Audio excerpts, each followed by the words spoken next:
ఒక పర్పస్ కోసం పుట్టిన వ్యక్తి ఈరోజు చనిపోవడం జీర్ణించుకోలేకపోతున్నాం.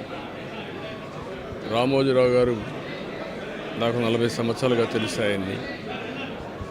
ఆయన అనునిత్యం సాధన చేసింది సమాజ హితం కోసం పనిచేశారు. ఈ తెలుగు జాతి కోసం పనిచేశారు.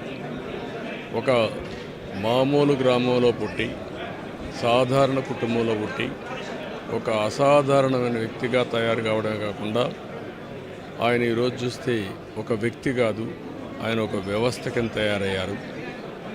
ఆ రోజు ప్రారంభించింది మనం ఒకసారి చూస్తే మార్గదర్శితో ప్రారంభించి మార్గదర్శి అయిన తర్వాత ఈనాడు ప్రారంభించి అదే మాదిరిగా ప్రజా చైతన్యాన్ని మనం చూస్తే ఈరోజు రాష్ట్రంలో ఏ ఇంట్లో కూడా నిద్ర లేస్తానే ఈనాడు చదివితే తప్ప